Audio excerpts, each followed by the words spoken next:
Hello there, and thanks for joining us today for another episode of the Cosmopolite Collective. I am one of your hosts, Diana. I am your other co-host, Sophia. And we are here today with Barbara Kavanagh, one of the founders of the Arizona Myeloma Network. Hello there, Barbara. Hi there, everyone. Thank you so much for joining us today. We're so happy to have you here. And I'm happy to be here. And it's nice to see my friend Diana, who I haven't seen in person, thanks to our virtual world. And Likewise. Good to meet you too, Sophia. Good to meet you as well. Well, I'm really excited about today's program because I've known Barbara now for over a decade, and it just amazes me everything that she has been able to accomplish in her life. It's been extremely inspirational the more that I've gotten to know her and learn more about her background and her history, and especially all of her work with the Arizona Myeloma Network and with the Cancer Caregiver programs. And so I want to talk about everything that she's done with Arizona Myeloma Network, but I really want to back up and start to talk about Barbara's background, you know, how she got to where she is today, what drove her, what motivates and inspires her, and what's shaped her perspective on life. So, Barbara, if you can take a trip down memory lane with us, we're going to rewind a few years. You know, that's wonderful, because I think sometimes I get so involved with where I am now that I don't, think about, how I got here.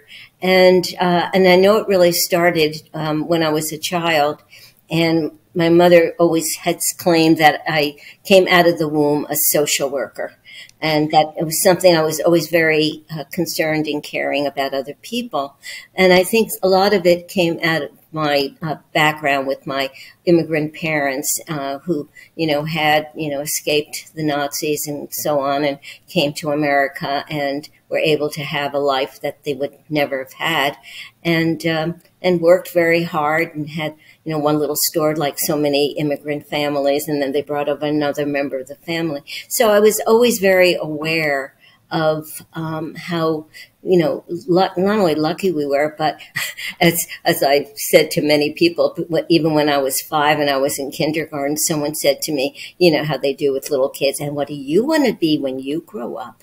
And I said, I want to be in college. I mean, I didn't know what I was going to be doing, but my mother always told all three of us, I had a twin brother and an older sister, and we all knew we had to study hard, work hard, and go to school and make, a contribution to the country that had taken care of them. So that was really where I started.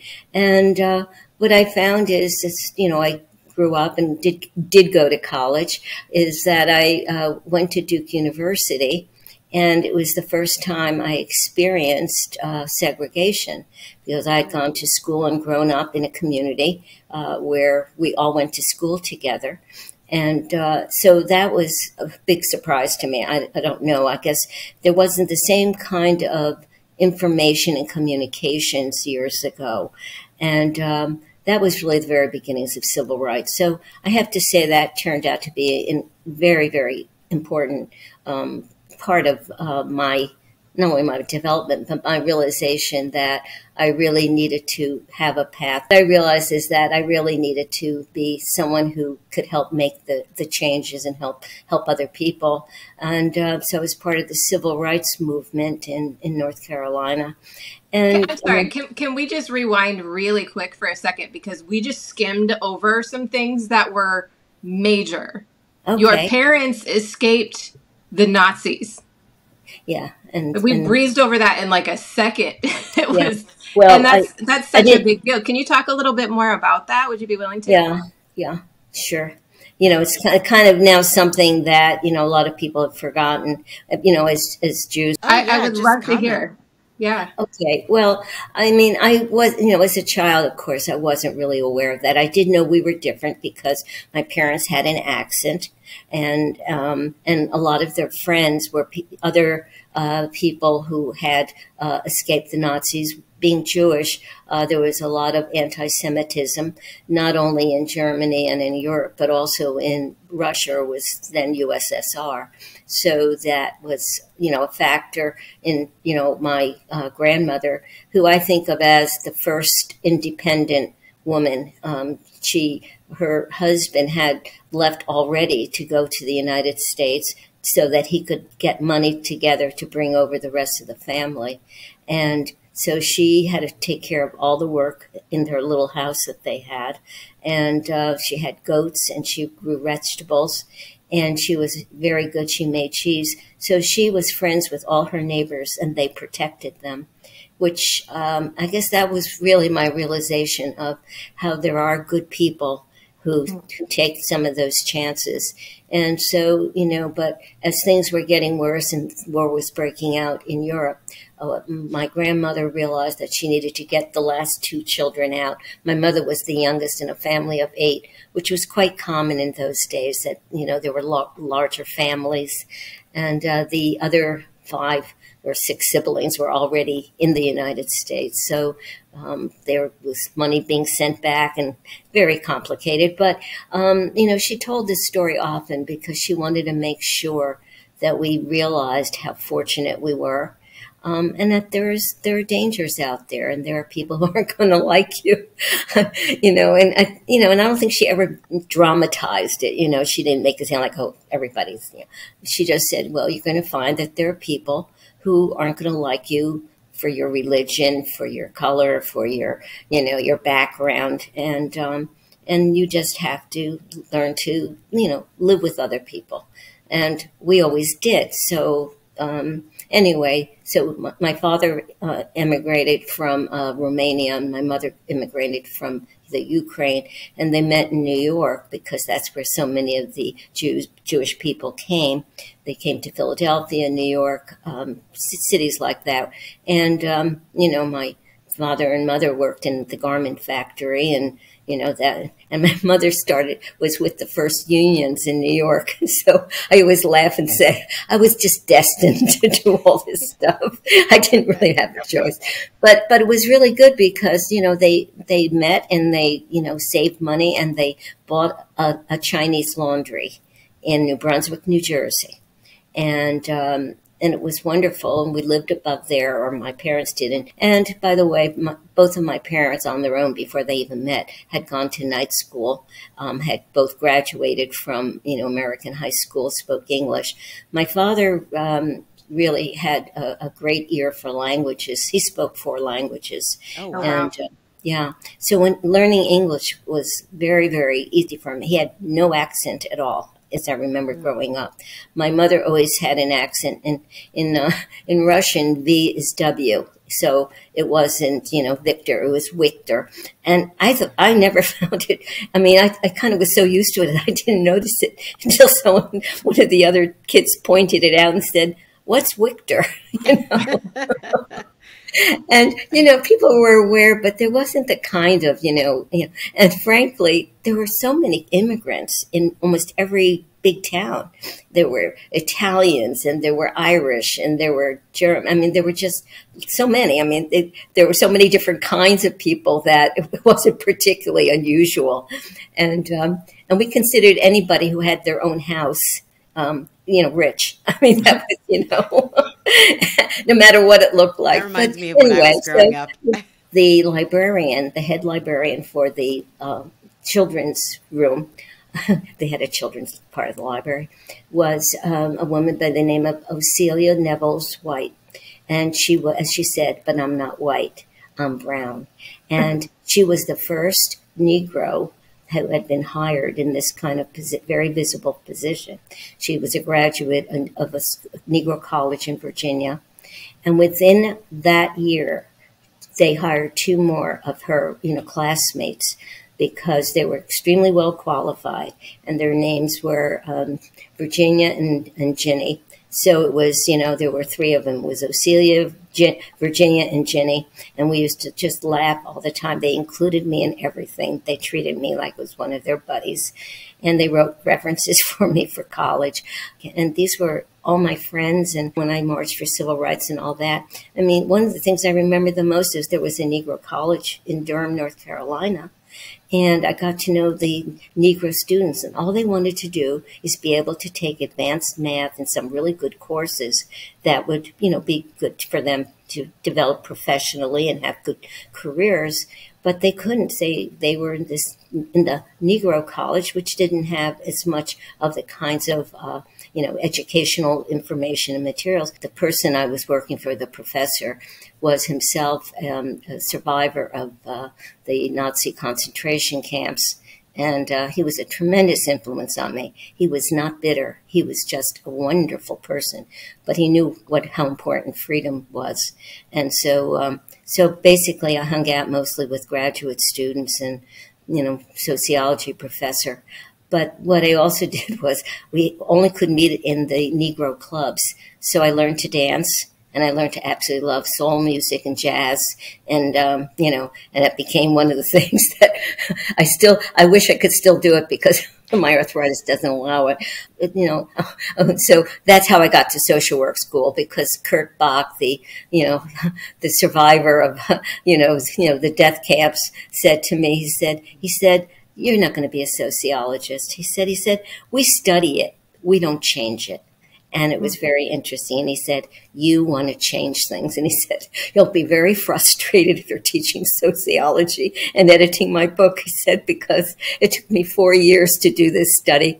So he said to me, "I'll write you your references." He said, and so I got a scholarship to Boston University, School of Social Work. And it was life-changing, because I was, back in the North on the East Coast, and there was a lot happening. So I just really loved being in Boston.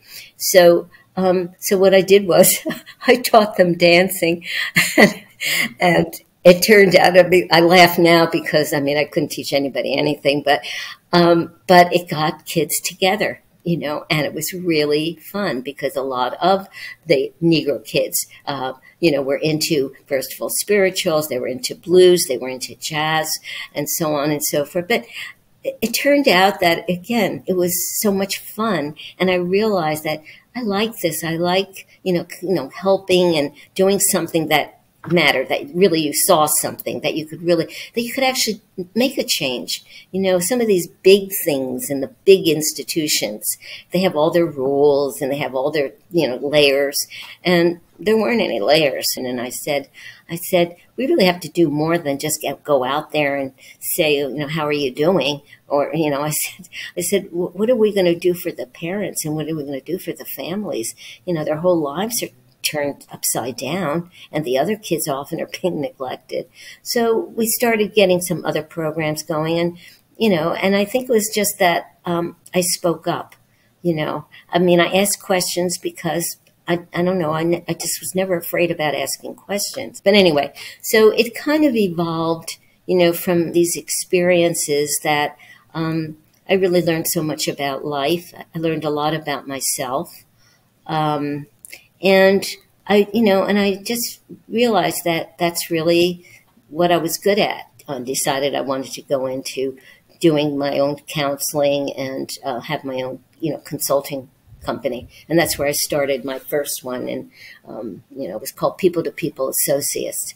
And so I ran that, and I taught at Boston College Graduate School of Social Work, and also at BU, Boston University School of Social Work, transition. But, and then I, at Boston College, I was, working, they had gotten an NIAAA grant, which I was hired to work on with another professor. So there were 3 of us, and we were developing alcohol and drug programs for industry. So that was the beginning of employee assistance programs. And I was the one that came up with the name EAP. But of course, who knew about, kind of protecting it or, anything like that. When I was starting the program, I was training social workers to work in different settings. We had a program out at Hanscom Air Force Base. We had one, at Gillette Company in South Boston. We had another one, at this, university. So just to get different kinds of experiences, different kinds of business or, settings. But what I found is that I learned about interventions. So I started doing, private, interventions with families that had alcohol, drug problems. And I was working with a very nice man. Now I learned not to say recovered alcoholic. He was recovering one day at a time. I have to tell you, I went probably to more AA meetings, Al-Anon and Al-Ateen meetings than most, people with an alcohol problem. And every time I stood up when they said, introduce yourself, I'm Barbara and I'm not an alcoholic, everybody laughed because denial. But I learned, one day at a time. And I also learned to turn it over to a higher power. And I have to tell you, it's been one of the great principles in my life. Sometimes I'll think to myself, yes, it is really true.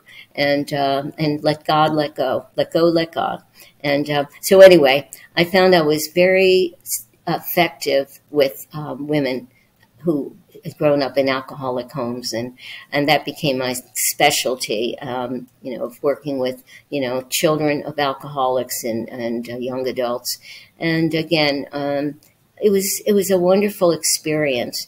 And now I segue into, and that's really how I met Jack. I was just going to ask, so when did you meet Jack? So what happened is that my employee assistance programs that I was offering privately really ended up being more alcohol and drug in industry programs because that was a major issue. And as we know, it still is. But the difference then is I also started a nonprofit for, drunk driving. So it was called BAD, Business Against Drunk Driving. The objective was that companies were having these parties and liquor was being served. People were going out for lunch, alcohol lunches and so on. So it really started in Boston, but it then took off. And of course I hadn't, got copyrighted that name either, but it's neither here nor there. But it was good because then it became, it wasn't just MAD, which is still a wonderful organization, but the drugs now are much more complex and much more accessible and much more deadly. So at the time I was dealing with mostly alcohol, marijuana, some heroin, some cocaine. Is that how you met Jack doing programs at one of his companies? Yes, for Raytheon. But I actually met him on a business trip. We were staying at the same hotel. And, which, again, there's a higher power. And I was, I was meeting with the CEO of the company the night before I was going to be doing a training session for his managers on, drugs and alcohol and so on. And he was with his team. He had a project out in Indiana. I've never been to Indiana and haven't been back since. And when they saw me sitting there, they said, if you're on your own, you're welcome to join us. And it was like, whoa, But anyway, so Jack had given me his business card and it turns out he was in Cambridge. I was in Lexington. And he found out that this is the kind of work we did, he said, I know that Raytheon will be interested. He said, because I'm the one that's out in the field. I'm the president of the construction wing of Raytheon. And he said, all these projects, we have those kind of problems and issues. People are away from home or they're on a construction site. And he said, and obviously it's mostly men. And he said, and so it's like after work, you're up at 6 a.m. and out on the site, you're off at 5 p.m. So what are you going to do? You go out, have a few drinks or more than a few. So I ended up going, out to a number of their sites. And and it was very interesting. I had done training, kind of computer companies and banks where I'd stand up there in my nice suit, and, my high heels and businesswoman, kind of thing. There I was wearing slacks and usually a jacket and so on. But the other thing is that I always ask for feedback, as I made them aware that if they were having a problem or knew someone with a problem, that they could contact me and we would get them into the right help no matter where they were. But anyway, and, out on the construction site at the end of the seminar, the 2-day program, we'd get an evaluation back. And Jack at that point had gone to Harvard Business School's night school program and gotten a master's degree. So he would write up the case studies for me for the, working on a construction site, which was very helpful. And he was co-leading them. And when he would collect the evaluations, he would say to me, he said, "You're not going to really like some of these." And I said to him, "Why?" And he said, "Well, you have really great legs, but it was really boring." This kind of thing. I mean, if you want to talk about, all the stuff that goes on now, but it was very flagrant. And it ended up, I found it amusing. I said, well, it's not bad to have good legs, But, but the point I'm making is that in spite of it, people were using it and it was really helpful. And he liked that. And, at that point, I had already gone through a divorce. He had too. I really didn't know it in the beginning. I had no idea of what his personal situation was anyway. But it was nice getting to know someone who knows you in the work you do and respects it. Was very important to me because that had become an issue in my first marriage as my daughters were growing up. And I realized that I was on TV. I was doing all kinds of things, writing books. And it was not the kind of life that my ex-husband really wanted. And nor did I, because I really wanted to do the work I wanted to do. That was really my whole motivation. And I think that for a lot of women, this becomes an issue, or with partners or with kind of lifestyles. And I realized I was really comfortable getting on a plane and, going out on a construction site or going into a bank or going on TV and talking about, that alcohol and drugs are a human problem and there aren't bad people. There are just bad problems, and, trying to educate and it really was a very important part of our relationship because, from his standpoint, that was one of the things that he was interested in too. Someone who, was, independent and wanted to, was willing to go places where, in terms of his work, but also continuing doing what I like doing. And you found out really early on that Jack was diagnosed with myeloma. We didn't know until a month before we got married, which was April. So we were engaged in December. He actually had fractured a rib playing golf, which got to be, the joke about, Jack, maybe you should give up the game. And it may not be for you. But it seemed to heal, but he had some pain. And actually what saved his life is that Raytheon also had said to him, and that was like January 1 after, the holidays, by the way, we want you to start up a new office in Holland. And so you're going to be going overseas. And I was, kind of, a little bit in shock about that. But I thought, well, you know what? Yeah, I'll have to give up my, work, which, my business. But what I thought I'd be able to do is do work over there and consult or whatever. I'll tell you how that turned out not to be true. But anyway, part of what the routine is, from working with companies and being in companies, is that there's always the executive checkup. And also when they're sending you overseas, they just want to check everything out. And he didn't really have any, particular concerns. And he was in very good health and very fit and so on. Anyway, he went to see, a doctor, his regular doctor. And the doctor said to him, I'm going to refer you to an oncologist. And Jack said, what? And he had no idea. And he said, I suspect that there's something. I looked at your blood results, and there's definitely something wrong there. And fortunately, he gave him the name of Ken Anderson at Dana-Farber Cancer Institute, who is a specialist in myeloma. Jack then went for his appointment. He didn't tell me about this. He just went, and he went with his sister who was a nurse, and she worked at another hospital in Boston, because he didn't want to alarm me because he didn't know what was going to happen. But anyway, and fortunately, he went to the right doctor at the right time. Really, as we all know, the earlier you get diagnosed, no matter what the disease, but particularly with cancer, and if you're accurately diagnosed, your chances for survival are greater. And so anyway, he was told by Ken Anderson, you have multiple myeloma. Right now it's smoldering. That's a term that's used when it's, low enough level of protein in the blood that you may not have really many symptoms. And at that point, they didn't immediately start. The one and only, regime they had at that time was a particular drug that, was being used, and, they had some good results. But for the most part, at that point, they weren't seeing people live more than anywhere from 1 to 3 years. But they didn't tell us that, and I'm so glad, because what would I do anyway? They just said that, there was a doctor that we could contact, and they gave us the name of the doctor. Again, we packed up, and, but first, it was like a month from our wedding that we found out. So, Jack gave me the choice. He said, you don't have to go with me, or we don't have to get married.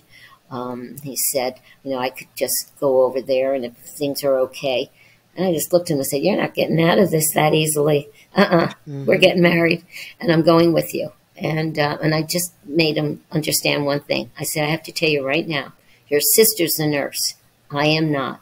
I never wanted to be. Oh, yeah, I did when I was young. By the way, my twin brother was a doctor. But anyway, I said, I'm just not the nursey type. I mean, I won't be able to give you, if I have to, give you a shot or something. And he just looked at me and he said, I can take care of those things myself.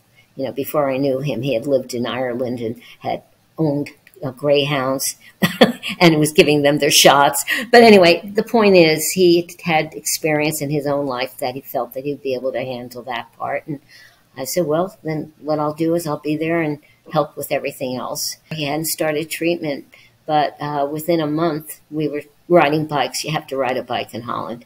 Okay. Yes, I've been to Amsterdam, and that was, oh, God. I was afraid of getting run over by the bikes. You know what? And they are so rude. They have their own, path, and they have the, the right of way. Right away, yes. Right. And in Holland, they not only have that. When you're in a park, they have beautiful parks. And I used to like to go for walks or runs in the park.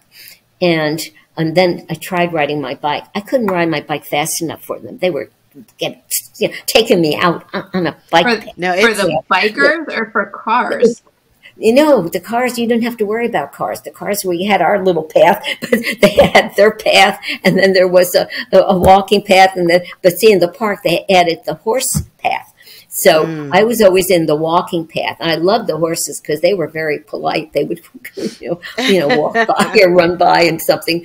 But the bikers, the bikes dominate. Get out of my way, Yeah, it is. I had never seen anything like that. When I was in Amsterdam, I was amazed. It's like, replace cars with bikes, and that's but just tons of them. You stop at a stoplight, and it's like, 100 bikes, 100 bikes right there, and then you wait, and then they go, and it's you have to experience it. But what else we learned there, which was so interesting?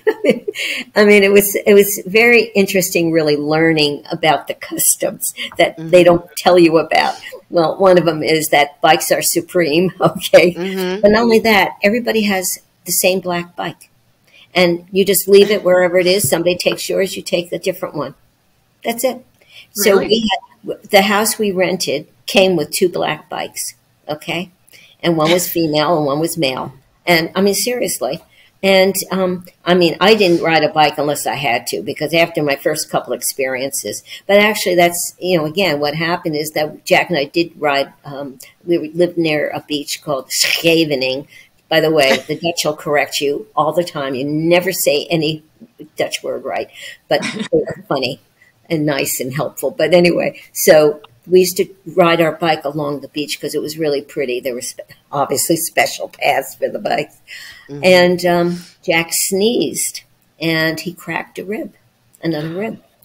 And he was in excruciating pain. Fortunately, they have all these places that along the way that you can go in and have food or a drink or whatever. So we were able to, walk, over to, where there was a place.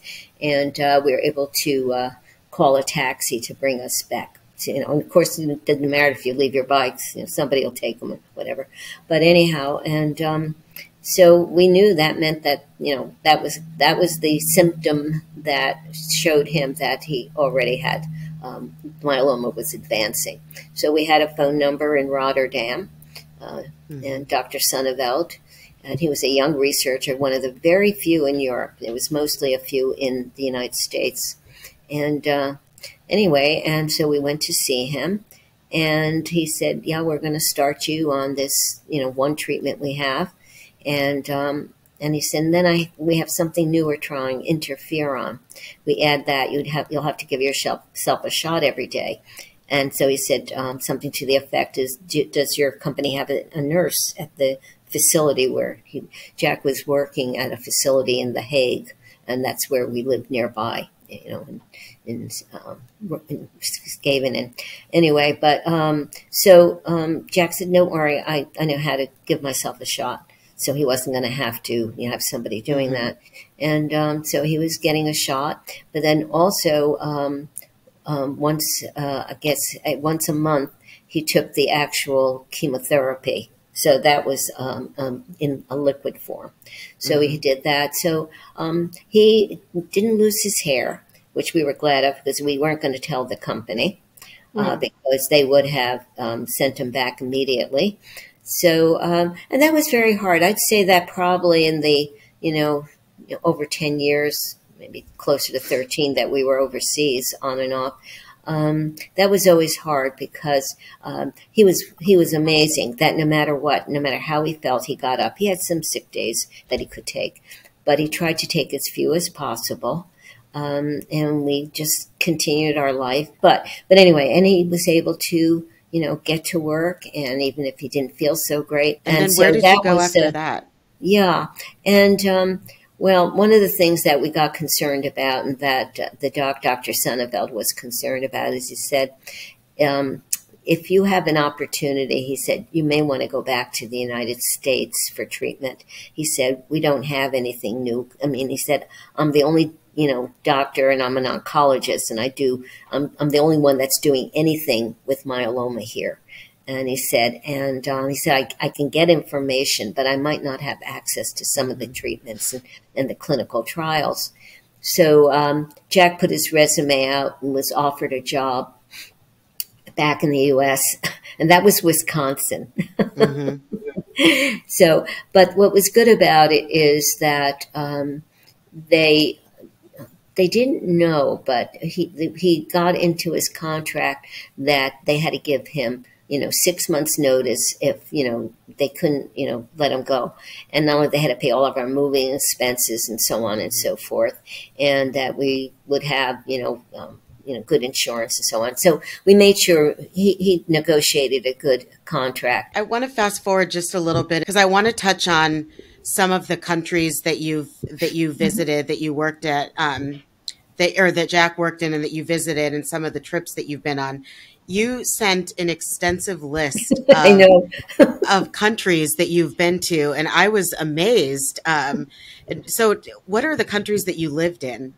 So we were in 5 countries is what I figured out, physically living for a year or more, 2 or 3. But anyway, so, after we were worked in Wisconsin, Jack then was offered an opportunity to go back and, again, work overseas. And so he was assigned to Turkey, and which I really was a little bit nervous about and didn't know much about it. So I started reading and so on. And I have to say, it turned out we were there for almost 3 years. Probably the thing that Jack laughs and says, I know what you love. I had a full-time maid, and the driver who drove him to work every morning was my driver during the day. Now, you might say, wow, it was a way of keeping these people employed, because I thought to myself, I don't know if I really want to have a maid. I've never had a maid before. Well, it turned out to be wonderful. She spoke no English. I spoke no Turkish, but she was my prep cook. She prepped everything. I would buy vegetables and she would prep them. She cleaned, she changed the linens every day, which is hysterical. And she ironed the sheets. Poor Jack has never recovered. He loved it. But what I'm saying is, but I learned that it was a very important part of the economy, was that, working for, what they called the expats was a very lucrative position. I mean, this woman literally was, paying for her kids' school uniforms. All the children had free schooling, girls and boys, and but they had uniforms, and then they would have uniforms. They had a lot of sports, and so I didn't give her extra money. I mean, I gave her, her salary. But what I did do is whenever I went to the States, I knew the sizes of her children. I bought jeans for them. But it was very good. Again, wonderful experience, because I learned a lot about the life there. And back to one of the things we talked about, the American Women's Club, I'm going to tell you, is the best club in the world, because they were the ones that really ran every volunteer project anywhere we lived, because they're really good organizers and volunteers. And the American Women's Club, at my suggestion, was that there was a hospital that Jack went to for his, myeloma, that had a children's unit.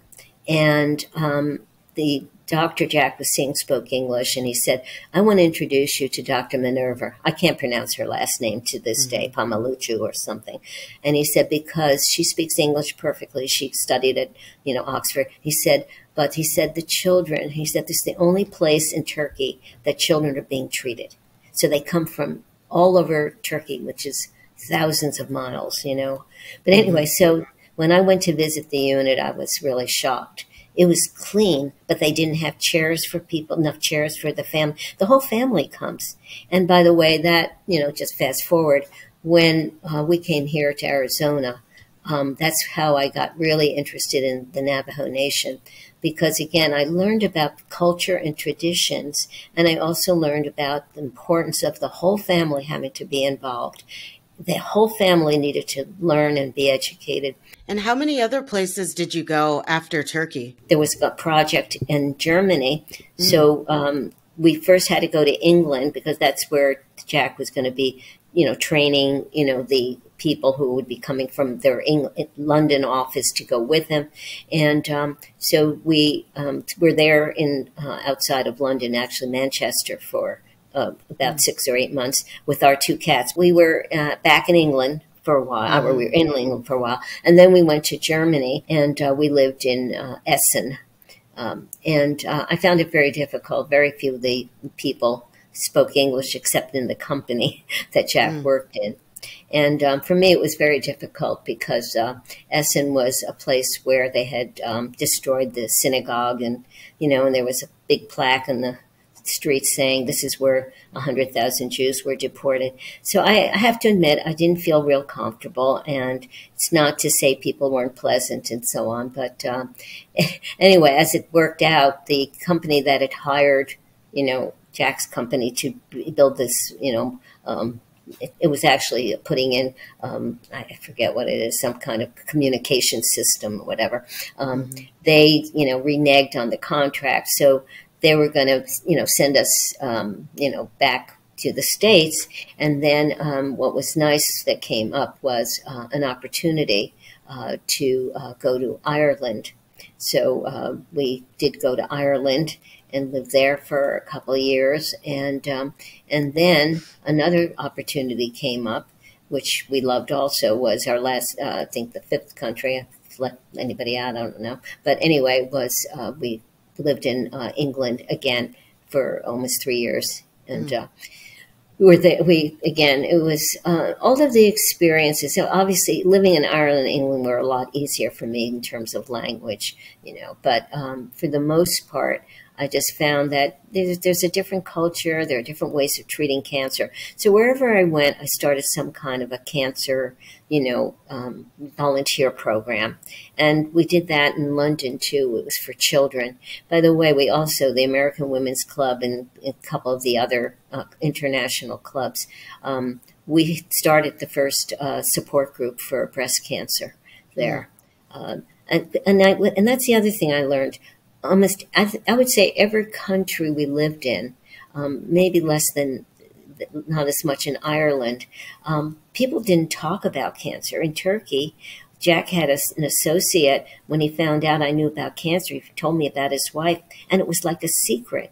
And I felt so bad for her because I remember that in the Navajo when we went to the reservation, and I remember that cancer was viewed as a negative. Well, obviously it was a negative, but it was a shameful thing where the women would drive 4 hours to go to an appointment because they didn't want other people to know that they had cancer.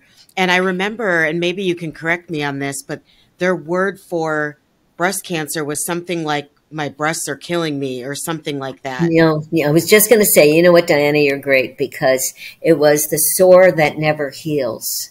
That was what they would say. But not only that, they really ostracized the women. Very often they put her in a separate, space, because it was almost like it was contagious. And they couldn't talk about it. And I know you know how amazing it was, because we started a support group.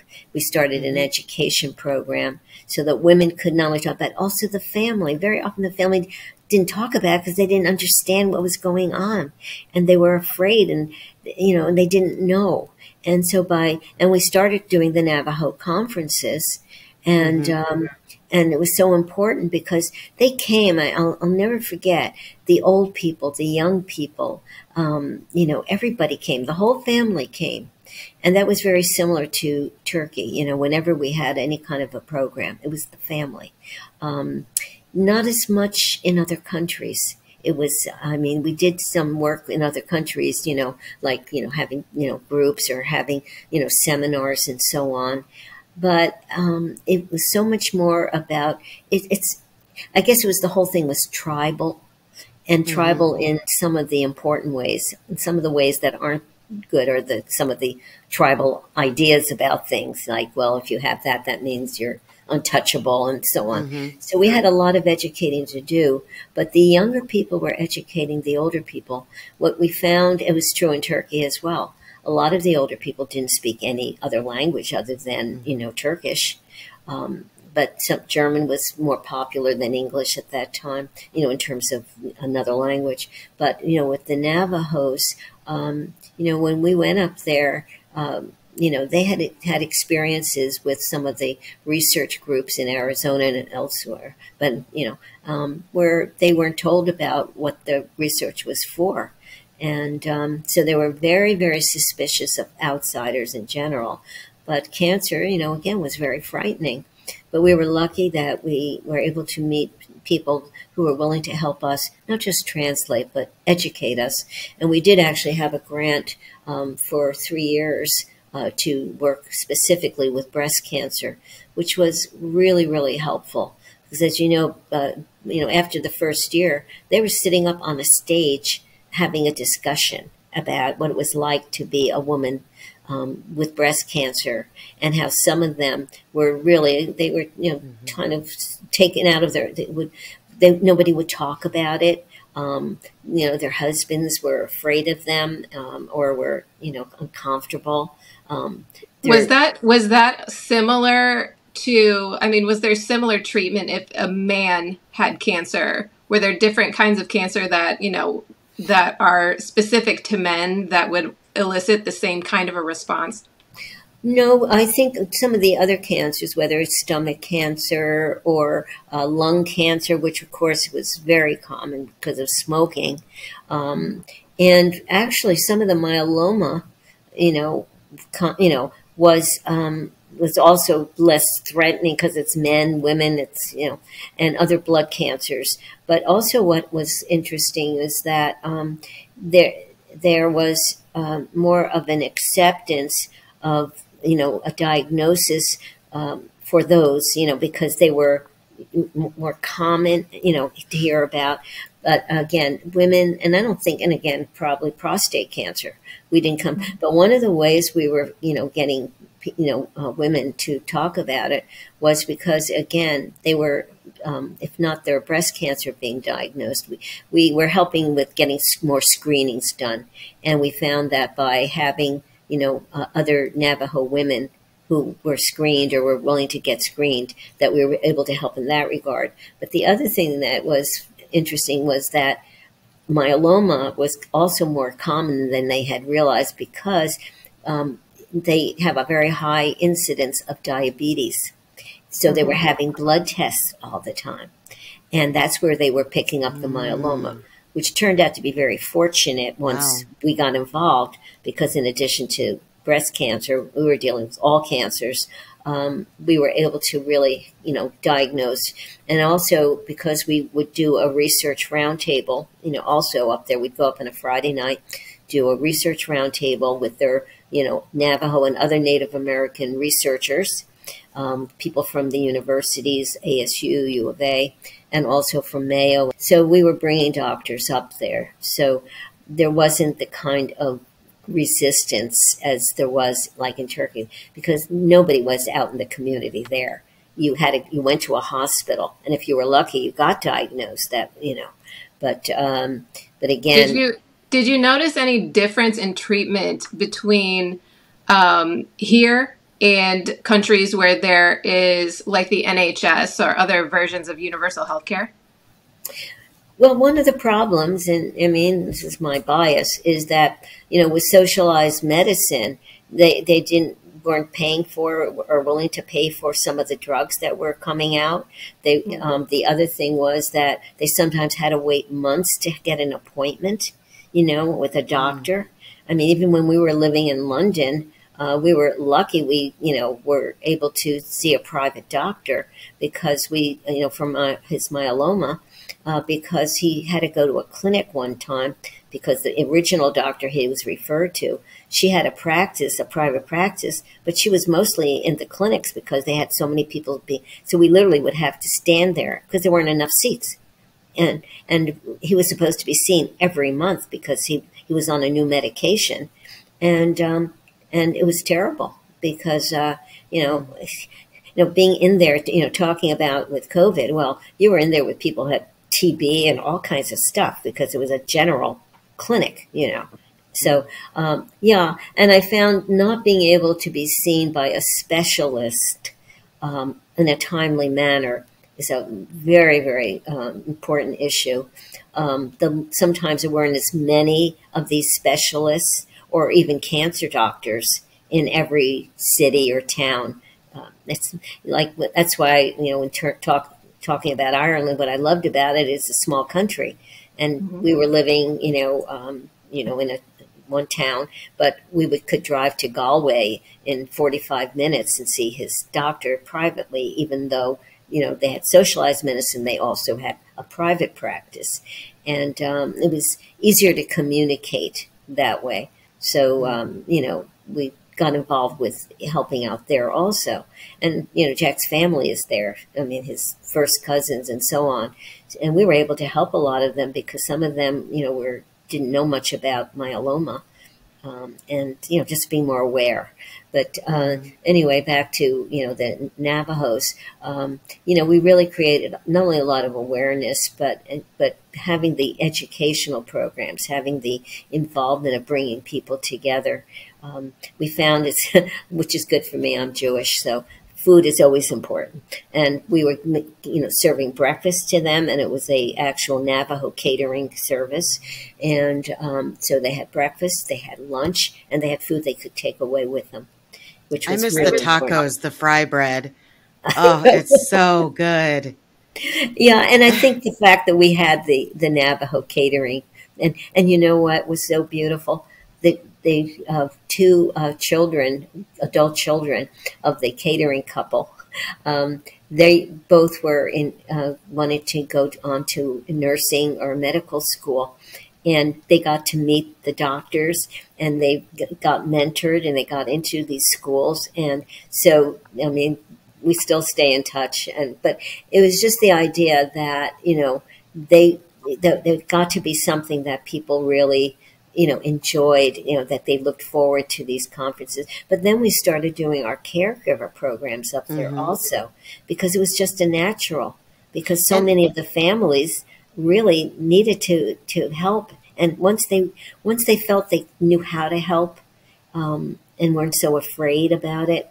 One thing about, Arizona Myeloma Network that I always appreciated was that even though there was the focus on myeloma, there was always the for all cancers. It was kind of almost like myeloma and for all cancers was always used kind of in the same sentence, because I noticed, Barbara, that you always wanted to make sure that anyone who had cancer or was a caregiver or the family of someone with cancer felt like they were somehow included under the AZMN umbrella. And you started that cancer caregiver program.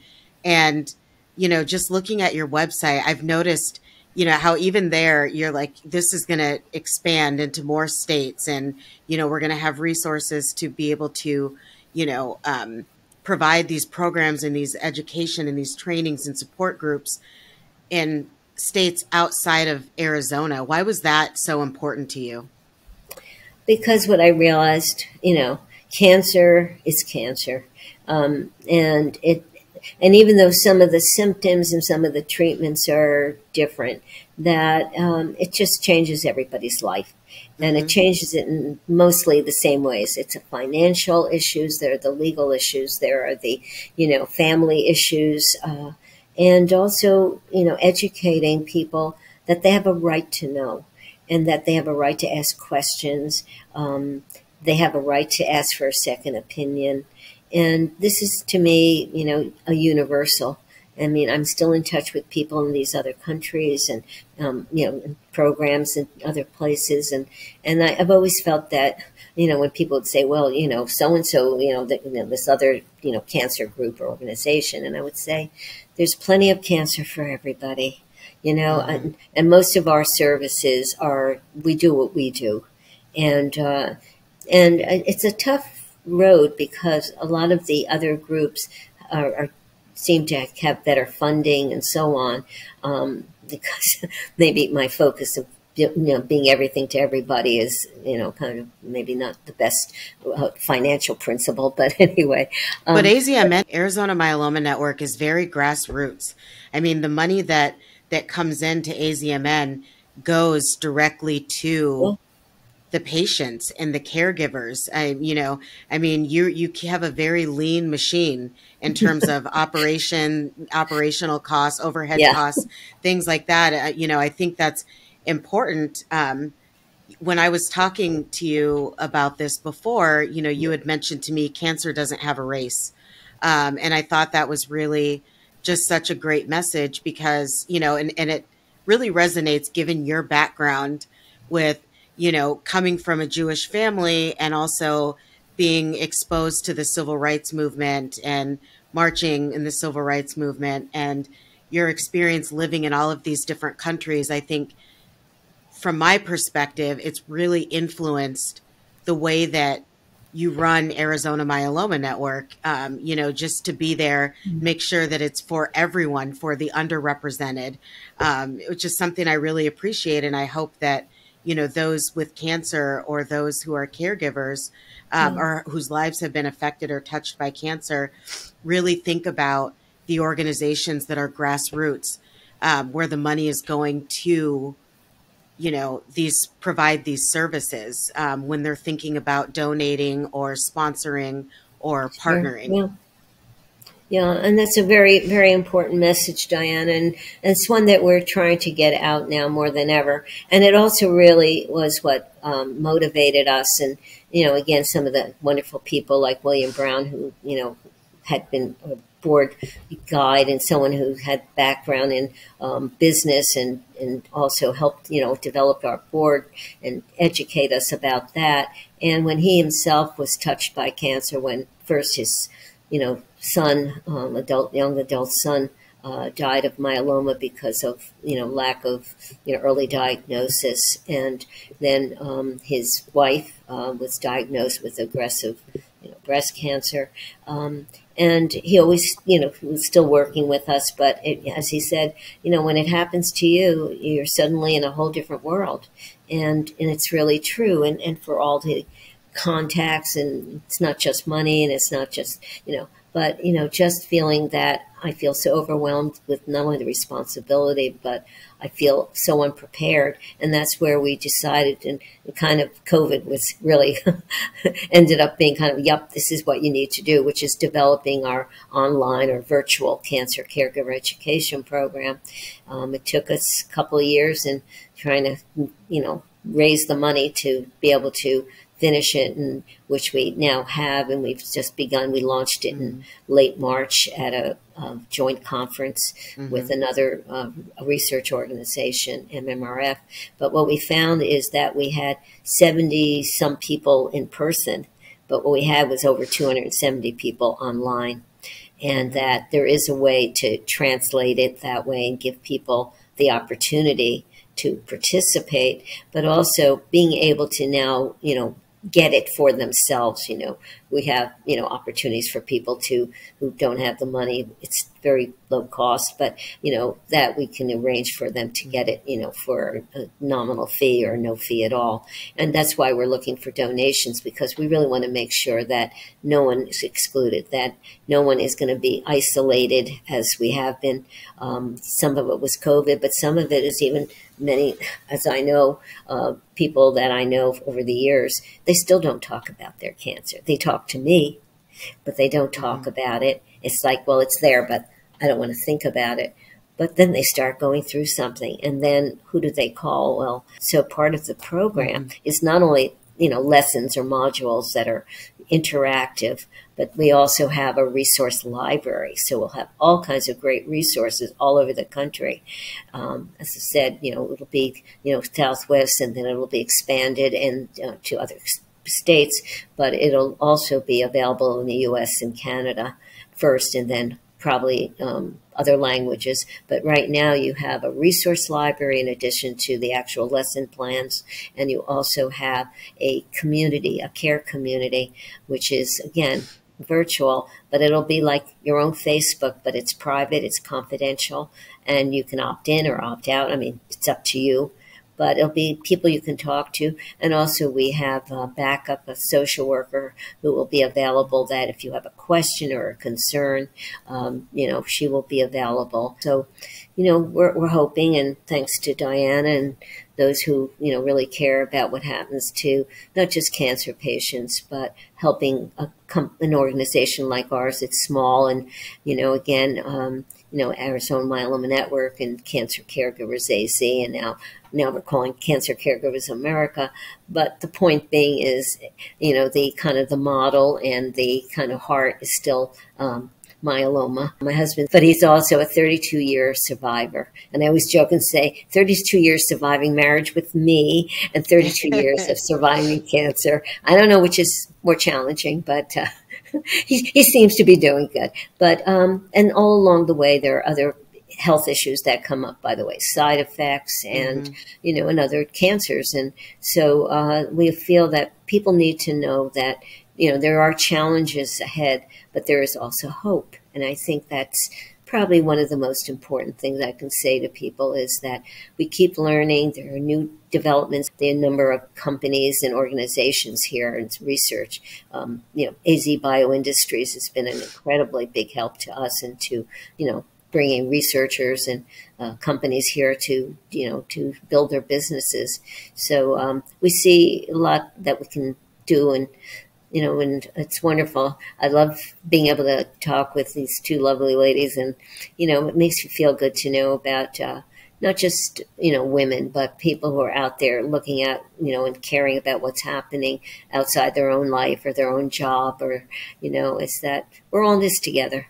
And well, and for people that are listening and may have an interest in, you've lived this incredible life. I'm sure if you went back and talked to Barbara, who is, still going through school and sort of figuring it out, you would have never imagined that this is how your life would turn out. So for people who are thinking about work and thinking about their careers, and really want to be involved in making life better for other people and potentially to do so on this global scale that you've accomplished, what words of advice would you have for someone who is thinking, man, I really want to work abroad? What does that even look like? I'm from Iowa. How do you get from Iowa to overseas and making a difference? Well, you can start in your own community. It's a really good place to start. Not only do you learn a lot, but you also can figure out sometimes what really the direction you want to go in. Everybody can bring different skills to this. It depends on, what some of your own goals are. But I really recommend something that I started with, and actually, as I said in one of my books and that I wrote, and then I also wrote a book, by the way, about my travels and volunteering, because I found in different countries volunteering isn't as broad and as committed as it is in this country. What's the name of that book? Volunteerism and International Connection. But I think that everybody can do something. And I used to always say that to volunteers. Don't feel like you have to commit to do this and that, and run a golf tournament or whatever, or run a race or whatever. But there are other ways you can help. So start with your own community. Find your passion. It may be working with children. By the way, I do a lot with children's cancer groups, and I want to mention one that's for young adults, which, by the way, is really a very interesting and important area. It's called Stupid Cancer. And the reason I'm giving them a shout out is because it's for adolescent and young adults. And I went to a conference of theirs right before COVID, and it was absolutely life-changing. So, again, I'm going to continue to do that kind of work. But again, you can get involved at even the smallest level. And I say, not just cancer, maybe in another way.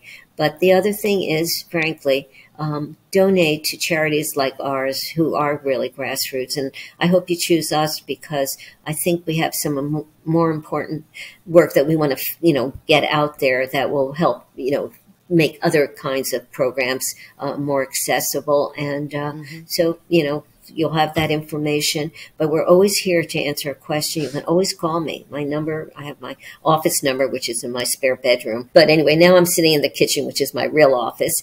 And, but we're always here for you because it's a very difficult and lonely feeling when you get diagnosed. And sometimes just a friendly voice saying, here are some things you can do. And, who's your doctor? Okay. Maybe you want to, check into some.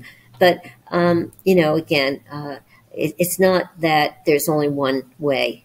And I think that's something also, Sophia, that, right now you're doing a wonderful service. So you're giving me an opportunity to get a message out to a lot of people. And I have to say I have a bias towards women because I think we tend to take on these sometimes more difficult and less financial or career-oriented kinds of things. And I frankly see more women volunteering. Nowadays, though, women are certainly competing in every workplace. But I'm laughing because I work in social services. Don't you? Yeah. I do. But we know there are different cultural groups that have different experiences and that there has to be a sensitivity. But I found that once you got through some of the layers, that we're more the same than we are different. And particularly when it comes to cancer, it's like it doesn't care who you are. And that, we just have to take care of one another and not, let other things get in the way. So God bless you all. And, and to everybody out there who might be dealing with cancer in their life, there's hope and there's help. And there is going to be a good day, and just live your days. So thank you. Thank you so much, Barbara. And for those who are interested in learning more about the Arizona Myeloma Network, go to azmyelomanetwork.org. There are so many resources there that are available to you that you can check out. And there's also, if you are interested in cancer caregiver resources, you'll find a lot of those on the Arizona Myeloma Network.org website as well. But also cancercaregiversaz.com. Mm-hmm. So it's has its own website, because for some people who have other cancers, what they're going to find is that they can, get the information. And so it's just a way of getting into the program and being able to take a look at it too. So it's all there for you. And thank you again. Great. Well, thank you. And everyone have a fantastic rest of your day.